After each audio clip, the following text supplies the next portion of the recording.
Bugün bir adet Chevrolet Cruze'umuz var arkadaşlar. Aracımız yine şehir dışı plaka. Aracımızda yağ soğutucu, su kaçırması, yağ kaçırması ve yağ bidonuna yağımızın gelmesi gibi sorunları var. Sizlere bugün bunları paylaşacağız. Öne geçip ustamızdan da dinleyelim.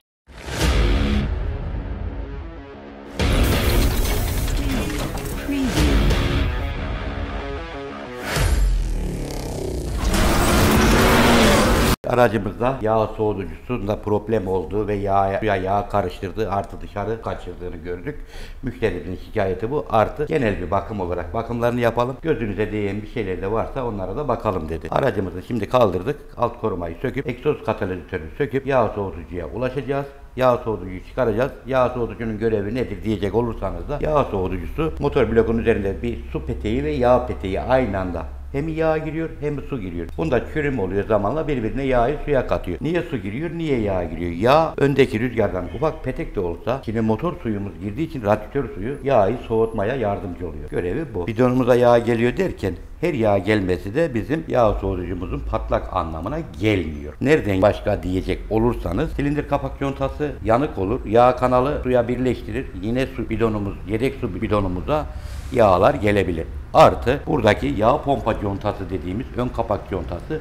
Bunda da su kanalları ve yağ kanalları var. Buradaki conta patladığında yine aynı suyumuza yağ gelebilir. Yani her yağ geldiğine direkt yağ soğutucu demiyoruz. Önce arızanın tespitini yapıyoruz. Ondan sonra yağ soğutucusu mu, silindir kapak contası mı, eksantrik kapak yağ pompa contası mı tespitini yaptıktan sonra hangisine odaklandıysak orayı tamir ediyoruz. Katalizörü sökmemizdeki gayemiz yağ soğutucuya ulaşmaktır. Katalizör dediğimiz bu kısım oksijen sensörünün bulunduğu kısım, alttan egzoz borusuyla bağlantısı vardır. Egzoz ayırıp alt koruma var aracımıza. Korumayı alıp ondan sonra katalizör alıp yağ soğutucuya bu şekilde ulaşır. Aracı kaldırıyoruz ve alttan bakalım kaçağı var mı? Üstten nispeten de olsa kaçak gözüküyor. Alttan daha detaylı bir şekilde görebilir. Korumayı almadan önce şöyle demir bir korumamızın olduğunu söyleyelim. Astra haşlarda da böyle arkadaşlar ve ıslaklıklar şu an belli oluyor. Söküyorum.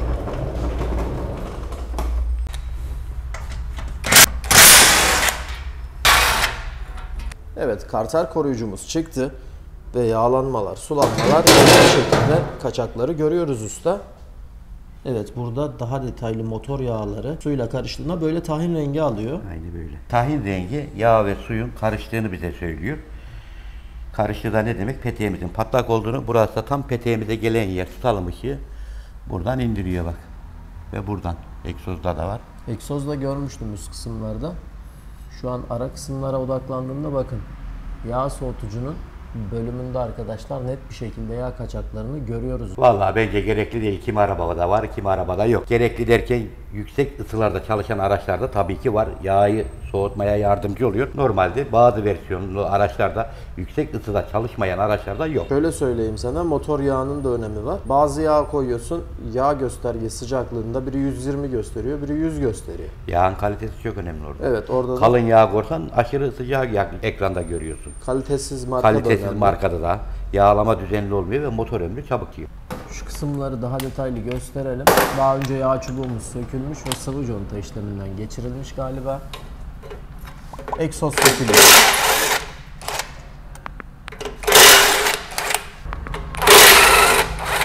Egzozumuzun 3 adet toplamda civatası bulunuyor. Ardından yerinden çıkarmış olduk. Arkada lastik bölümleri olduğu için tamamen ayırmamız biraz zor olacak. Egzozu direkt aşağıya almayalım. Buradan oksijen sensörünü koparmayalım. Bunu çıkartalım.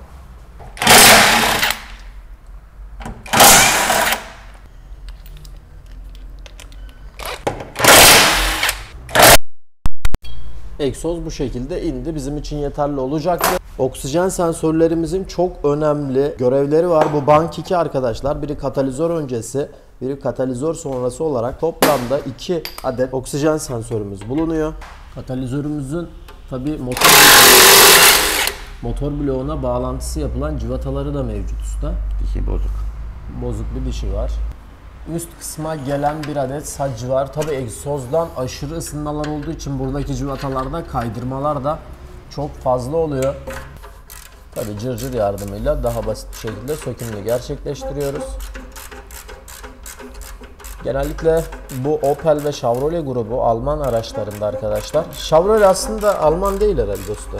Şöyle geçmişine dayanırsa isim olarak Amerikan. Sonra Opel ile Almanla birleşti. Şu an Opel'i PSA'nın aldığı gibi bunu da Opel almıştı. Aynı motoru kullandı ve piyasaya sürdü Chevrolet. Evet, ortak olarak gördüğümüz birçok motoru var Chevrolet'in. Şimdi diğer cıvatamız sökülüyor. Alt kısmının bu şekilde oynadığını görüyoruz. Manifoldları söküp katalizörü çıkaracağım. Biraz önce oksijen sensörünün 2 adet bulunduğunu söyledim. Ancak her araçta 2 adet bulunmuyor. Oksijen sensörü hava yakıt karışım oranını okuyarak arkadaşlar motor beyni yani ECU dediğimiz sisteme aktararak aracımızın daha güzel ve daha düzenli çalışmasını sağlar. LPG'de ise bir fonksiyon görmüyor. LPG'de sürekli bozuluyor. Bozulan bir parça. LPG'de kuru yakıt olduğundan çıkan gazı ölçümünü yapamıyor. Bunun yanı sıra bu araçlarda LPG takılı olduğu zaman bakın burada LPG bobinlerimiz mevcut. 4 adet enjeksiyonlara gidiyor arkadaşlar. LPG ile alakalı da bilgi vereyim. Çok detaylı teknik olarak bilmesem de şu bobinler 4 adet mavi gördüğünüz bobinler sürekli arızalanabilen bir parça ve bundan dolayı teklemeye düşen bir parçadır. Tespitini LPG'cinize doğru yaptırın. Zaten çok da fazla bir LPG yani bir beyni var. Bir arkada deposu var. Bobini var. Bu kadar herhalde usta. Bu kadar. Yağ çubuğumuzu çıkardık. Yani boşaltsaydım ya. Alt kısımdan sökmüş olduğumuz 2 tane sacımızın cıvatası vardı. Üst kısımda yağ çubuğuyla beraber tutuyor gördüğünüz üzere. Şöyle bakalım. Net bir şekilde görünüyor yağ çubuğuyla beraber tuttuğu için bunu sökmemiz gerekiyor. Buralarda uzun süre sökülmemiş gibi duruyor. Şöyle cıvatalardan net bir şekilde anlayabiliyoruz. Söküm aşamaları devam ederken burada çok fazla yağ olmadığı için müşterimiz çok mutlu olması gerekiyor. Çünkü bu yağ soğutucu patladığı zaman maalesef tüm su hortumlarının değişmesi gerekir. Örnek verecek olursak bu boru patlayabiliyor. Kalorifer su giriş çıkış hortumlarında patlamalar olabiliyor. Çünkü yağ suya dayanıklı motor yağı karıştığı zaman değdiği zaman patlama oluyor. Ufak tefek yağlanmalar olduğunu söyledi müşterimiz. Bundan dolayı da erken müdahale yaptırmak istediğini artı aracımızın periyodik yağ bakımları olduğunu da paylaşalım. Uzun süredir sökülmeyen ve paslanmış cıvatalar bizleri bu aşamada zorlayabiliyor. Normalde el ile sökülmesi gereken parçayı sökemiyoruz.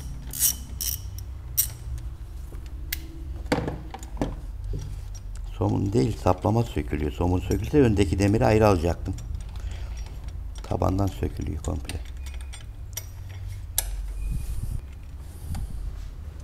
Böyle bir parçamız. Sacımız bu şekilde çıktı. Orta kısımdan da oksijen sensörünü bank 1 dediğimiz yani katalizör öncesi kablosunu da kurtarmanız gerekiyor. Burada kablonun birleştiği nokta. Ardından yağ çubuğumuz çıktı. Ya değil mi? Oraya atmış. Zaten üstten görmüştüm usta bunları. Egzoz katalizörümüz şöyle onluk cıvatalardan daha doğrusu saplama üstüne sıkılan somunlardan ibaret. Paslanmaları sizlerle beraber paylaşalım. Şöyle net bir şekilde görünebiliyor. Bu somunlar sökülürken biraz sıkıntı oluşabilir. Bu yüzden arkadaşlar herhangi bir şekilde buraya basınçlı bir alet, tabanca, havalı cırcır gibi ürünler kullanmıyoruz. Kullanıyorsan da önce gevşetmen gerekiyor. Somunlar bakır hemen kaydırıyor çünkü. Artı paslardan dolayı kırılmalar da olabilir.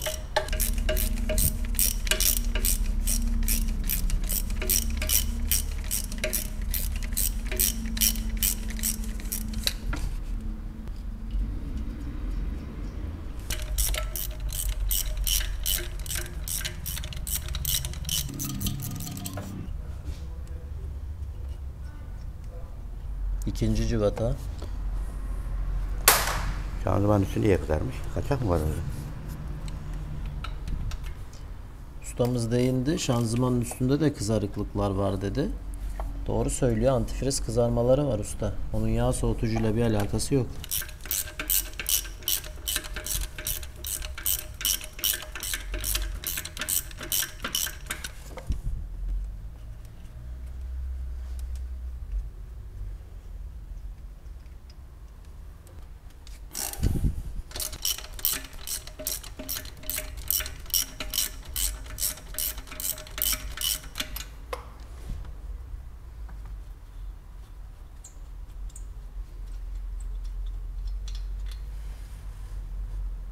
Şanzımanın üstüne inelim. Ustamızın değindiği noktayı görebilecek miyiz? Şöyle baktığımız zaman özellikle buradaki antifriz kaçırmalarından korozyonlar oluştuğunu net bir şekilde görebiliyoruz.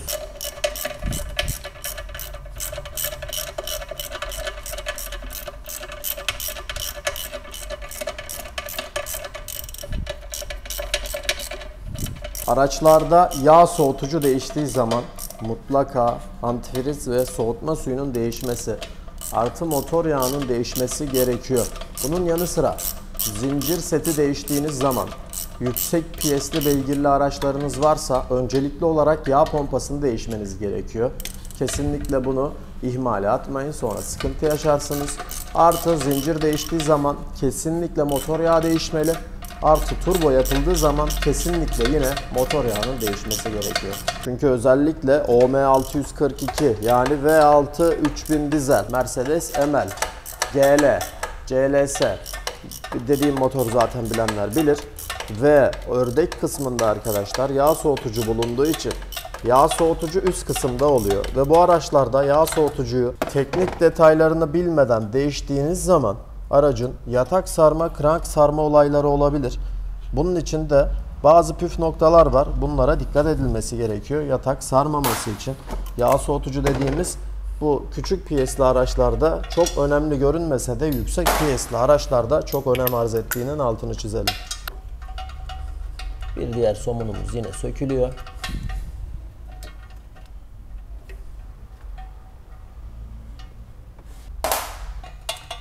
Bir diğer somunumuz yine buradan tekrar sökülüyor.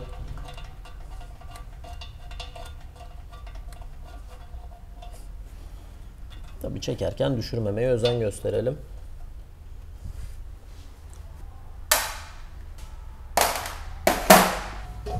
Ardından tüm cıvatalar söküldükten sonra herhangi bir noktaya zarar vermeden katalitik vektör ve egzoz manifoldumuz dışarıya çıkıyor.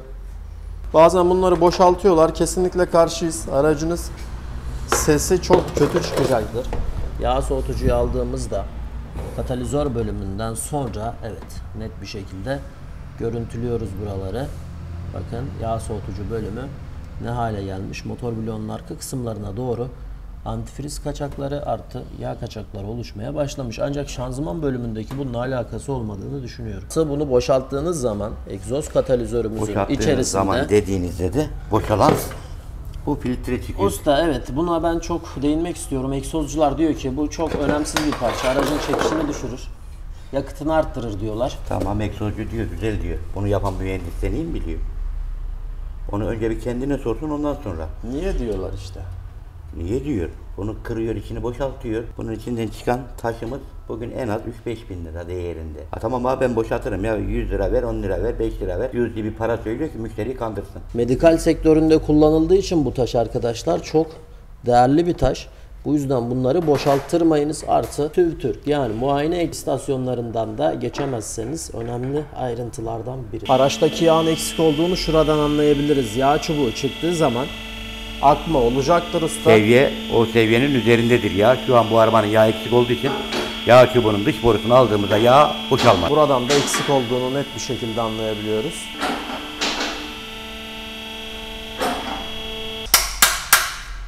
Ancak yağ soğutucuyu sökmeden önce motor yağını boşaltmamız lazım. Bunun temel sebebi de soğutucudan sonra yağ akmasıdır. Komple boşaltıyoruz.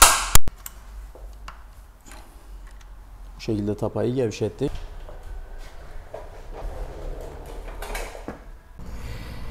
Bunları alıyorum ki yağ haznemizin deliğini tıkamasın. Bu bizim bir önceki Mini Cooper'un yatakları. Krank yataklar. Yataklar derken anlatabiliyor muyum? Kol yataklar sarmıştı. Evet. Tabii yağını boşalttığımızda buraya bunlar geldi. olmuş.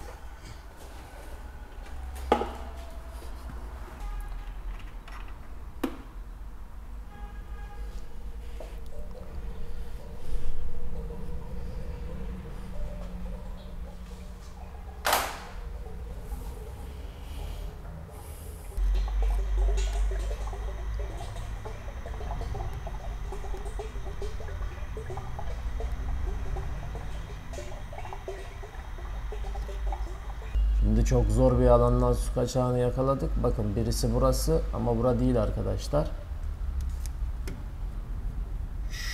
Şu kısım netleyebilirse göstereceğim. Bakın şu bölüm. Görüyor musunuz? Arka kısımda yine şanzımanın üstüne akan nokta burası. Zaten sonradan atılma bir kelepçe var burada. Tapayı tekrar takıyoruz. İşlemimiz şu an için bitti.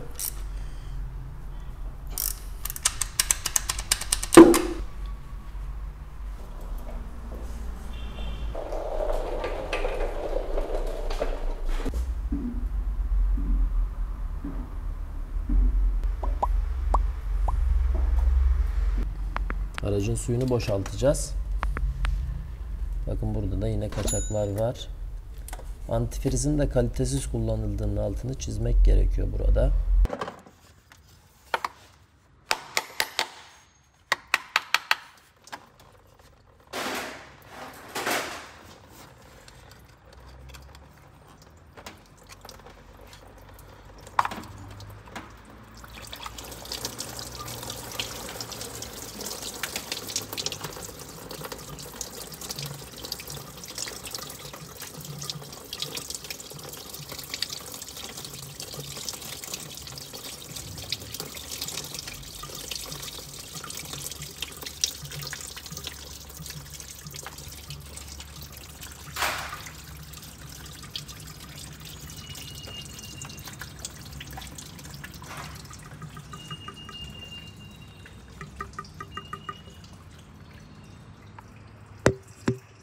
Bakın yağ birikintileri görünüyor.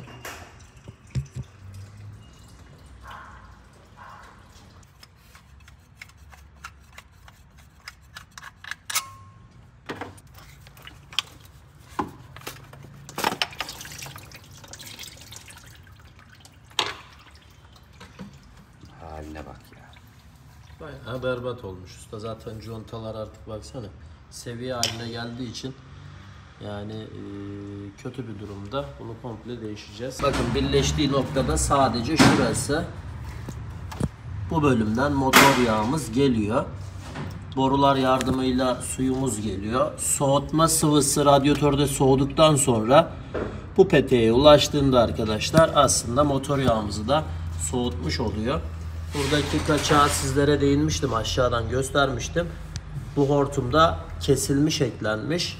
Buralara da müdahalemiz olacak.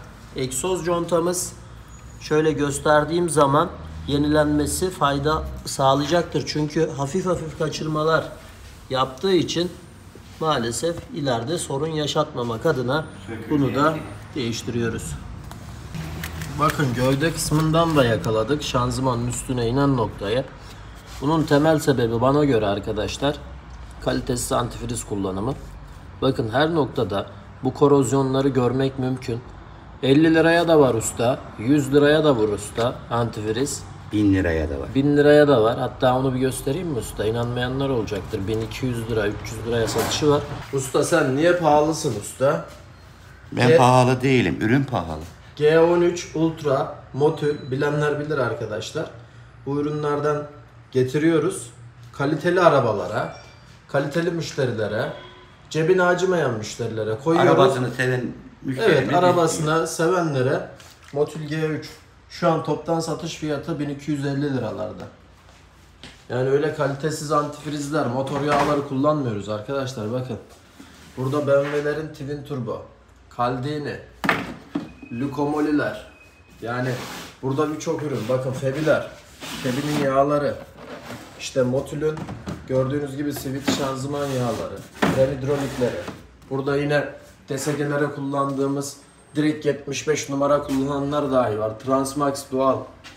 Bunların hepsi bakın orijinal yağlar, 530'lar, Mercedes-Benz orijinaller hepsi mevcut. Bu da ne oluyor usta? Fiyata yansıdığı zaman usta sen pahalıcısın. Recep Usta sen pahalısın. Niye pahalıyım? Usta sende malzeme pahalı çıkıyor. Ya kalite koyuyorsun ya. Tamam ucuz istersen ucuz da var ama ben kullanmıyorum. Ucuz var. Kullanıldığı zaman da garantili olmuyor usta. Ben yapmıyorum. Evet, hiç gereği yok. Yani. O yüzden baba bu arabada kalitesiz antifriz ne hale getirilmiş. Usta ben parçamı aldım. Bunları koyar mısın? Ya merdiven altı aldı ürün arkadaş. Getiriyorum amfiltre diyor usta. Çakmam amfiltreler. Alakası yok. O filtreyi takarsan o araba motor yer. Özellikle yağ filtresi veya mazot filtresini değişiyor. Değiştim usta. Veya değiştirdiler veya İşte bizden belli sonra gidiyor mesela. Geçen bir olay yaşandı. Periyodik bakımı yaptırıyor. Sıkıntı yok ama diyor sabahları araba almıyor diyor. Almaz. Yan sanayi filtre. Dizel Megane mıydı, Çin neydi? malı. Evet. Renault grubu. Yani yandan şu hemen altta oluyor onlarda. Delpi koyarsın. Delpi'nin de yan sanayisi var arkadaşlar. Delpi'yi adam yapmış paket birebir. İçindeki logoya kadar vurmuş. Merdiven altı ürün. Bunu takan usta bunun orijinal olduğuna emin oluyorsa taksın. Yoksa sabahları arabanız çalışmıyor. Mazot geri kaçıyor. Filtre tutmuyor. Yani bir de şu var usta. Tamam filtre gruplarının yan sanayisi var da adamlar kavrama grubu, trigger grubu. Loop diyor ama loop'la alakası yok. Kutu sadece. Geçen söktük aynen öyle. Yani durum bu. Durum bundan ibaret. Ucuz etin yahnisi de böyle oluyor. Her yerde kaçakları görüyorsun. Bakın şu hortumu gösterdim vardı. Şu yağ soğutucunun su borusunda vardı. Şu gövdede paslanmaları gördünüz. Şanzımanın üstünde gördünüz. Kalorifer su hortumlarının hemen alt girişinde mevcut arkadaşlar. Yani bu da maalesef bu durumda olduğunu gösteriyor. Kestim attım bak çıkardım keserek çıkardım. Hortum balon almış artık patlayacak ya. Bak ne hale gelmiş burası bak bak. Görebiliyor musun burayı? Görünüyor usta şişmiş. Şöyle netledim. Balon olmuş artık. Kestim attım yenisini alacağım. O arabanın genel görünümü nasıl? Arkadaşımızın arabası gerçekten yaşına göre, modeline göre 10 numara. 10 numara. Parayla bulamayacağım bir araba. Kasa olarak. Öyle arabada ben hasar göremiyorum. Şasilerini kalem gibi. Bir eksper değiliz ama eksperin söylediklerini de söyleyebilir miyiz usta? Eksper benim söylediğimi söyleyemez. Onlar kitaptan okuyup geldi. Biz ağacın dalında meyve gibi yetişip geldik. Yani şöyle baktığımız zaman yani sen daha doğrusu usta ben anlamam. Ama şu Ben boyalı mı değil mi? Ben baktığım an söylerim boyalıyı boyası. Öyle makine tutayım onu tutayım. Macun var geç onları. Baktığın an zaten zemin sana ne olduğunu söylüyor arabada. Bakın conta seviye. Şu yakınlaştım. Seviye olduğunu görüyoruz. Kaçak yapması da gayet normal. Zemini de bozma ihtimali var arkadaşlar. Bu hortumu değiştireceğiz. Bakın. Kestim. Yuvarlak yani şu ön kısmıyla arka kısmındaki balonlaşmanın hiçbir fark yani alakası yok. Şöyle gösterdiğimde görünüyor. Kaçaklar zaten buradaydı. Şimdi arkadaşlar yağ soğutucu değiştiği zaman Oturdu mu? bakın usta iyi duruyor. Bu boruların o-ringi değişmiyor. Direkt yağ soğutucu değiştiği zaman olay bitiyor diye düşünülüyor. Ancak bu o-ringlerin bizde zaten sürekli Opel grubu olduğu için parçaları var, o-ringleri var, işte ne bileyim yine o kısımlarda o-ringleri var. Bunları biz ileride sorun yaşamamak adına tekrar değişimini gerçekleştiriyoruz. Şöyle göstereyim borularımızın o-ringleri 2 adet burada, 1 adet de ustamızın elinde o-ringimizin takımı değişiyor orijinalleri. Hazırlanan yeni ürünümüz o-ring seti ile değişmişti. Bu da eski artık çöp herhangi bir işe yaramayacak olan kütüğümüz ve soğutucumuz. Yenilenen soğutucumuz da burada. GM olduğunu da göstermiş olalım. Eski artık hurdaya doğru ilerliyor. Şöyle. Tabii bu sırada diğer araçlar hakkında da kısa bir video alalım. Insignia'mızın çözülmeyen sorunları çözülüyor inşallah. Nokta atışlarını yaptık. Bu arabanın motorunu yapmıştık. Aracımız şehir dışına gidiyor. Tekrar bize aranıyor ve diyor ki müşterimiz aracın motoru kilitledi. Elektrikçiye aslında ilk tık tık sesi geldiğini söylüyor. Biz de diyoruz ki Bolu'da bir elektrikçiye götürmeni tavsiye ederiz. Bolu'da kalıyor araç. Ancak bunun motoru kilitlenmiş diyorlar. Ama motor kilitleme gibi bir durumu yok. Herhangi bir müdahalemiz olmadı. Elektriksel sorunlardan çıktığını söyleyelim. Burada da bir de şöyle bir durum var. Buna geçmeden önce eğer motoru söküp o elektrik kısmını tekrar yapsalardı burada kötü usta biz olacaktık. Çünkü bunun motoru yapılmıştı. Böyle bir durum oluşabilirdi. Burada da şaranımız var. Şaranımızda mekanik dişli ayrılması sorunundan kaynaklı otomatik vites, daha doğrusu yarı otomatik vites DSG 6 ileri sorunu yapıldı ve müşterimizi göndereceğiz.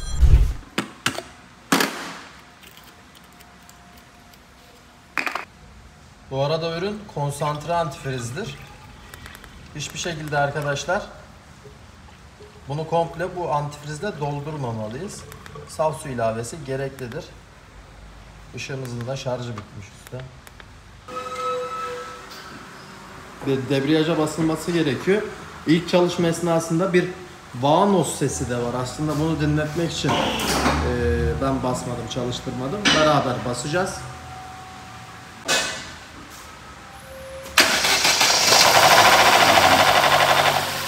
Kesti. Gördüğünüz gibi vanosumuz da sıkıntılı arkadaşlar.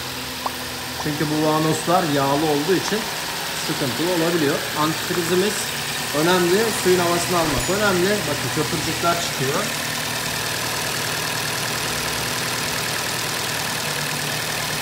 Suyumuzun da havasını aldıktan sonra kontrollerimizi yapacağız. Herhangi bir noktada kaçak göçek var. Tabi yağlar falan döküldü egzoz bölümüne. Bunların şöyle çıkması gayet normal.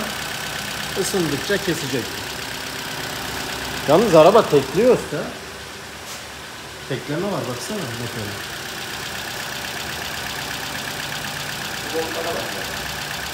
Yanma odasında bir bozukluk var, yani normalde egzar motor böyle çalışmıyor. Kameradan anlaşılıyor mu? Şöyle dursun.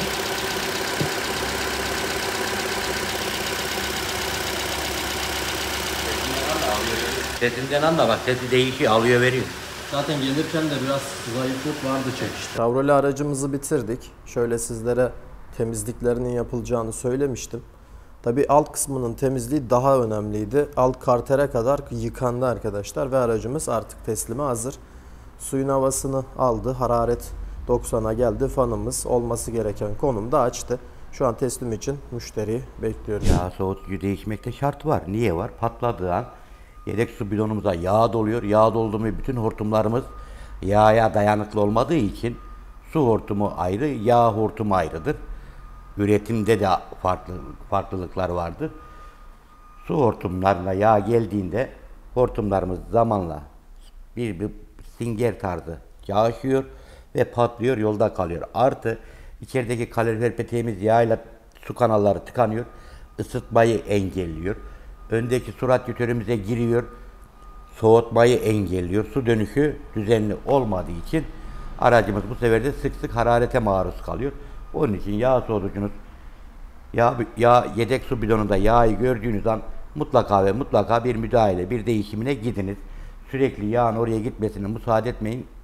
Daha sonra bütün sıkça karşılaşacağınız hortum patlamalarıyla karşılaşmayın. Yağ soğutucu, su soğutucu birleştiği zaman da oradaki yağ suya kaçıyor, yağ soğutmayı da engelliyor. Ya bu araba senin olsa bunun iptali gibi bir durum var mı usta? Vallahi benim olsa ben onu iptali yok da iptali kapatmakla vardır. Kapatır geçerim işin açığı. Yani normalde bunu uygulayan kimse yok. Kimse yok. Ha, kapatırsın ama su kanalını kapatırsın, yağ kanallarını kapatamazsın. Çünkü oradan yağ filtresine de yağ geçişi sağlıyor. Bazı dizel versiyonlarda, 1.3 dizellerde böyle soğutucusuz direkt kütük satıyorlar. Evet. Üretici firma onu su girişini iptal etmiş. Benim dediğim mantıktan yürümüş. Su girişi iptal, yağ devam ediyor. Birbirine karışma ihtimali kalmıyor. Ellerimize diyor ki ya ben orijinal istiyorum. Zaten kullanıyorsan ürünü orijinal kullan. Yan sanayinin ömrü çok yok. Yani bazı markalar var baba. Özellikle onlara tabi marka belirtmeyelim ama aldığımız zaman 1 ay içinde, 2 ay içinde patlamalar olabiliyor. Oluyor. 6 ay ömrü ya var ya yok yan sanayide. Yani peteklerde sıkıntılar yaşayabiliriz. Hiç kimse önem arz etmiyor. Şu radyatörler, su radyatörlerini hiç kimse önemsemiyor. Usta gittiği yere kadar kovalıyorlar ama aslında soğutmanın en önemli parçası. Tabii ki radyatör deyip geçme. Radyatör motorun tamamen soğutma sisteminin can damarı. Motordaki su ısınıyor. Nerede dönüyor? Radyatörde dönüyor. Radyatör neden büyük? Petek ve rüzgar. Bak ızgaradaki bu açıklıklar öyle görüntü aksesuar için değil. Rüzgar girsin peteği soğutsun diye. Bora ve plakanın altındaki ızgaralar radyatörün soğumasına büyük etken. Zaten onun önüne geçmişte eski arabalar araba ısıtmıyor, peteğe kötü. Karton korlardı içeriden radyatöre. Biraz sıcak almaya çalışırlardı. Bu arada da hararetin yükseliyor tabii.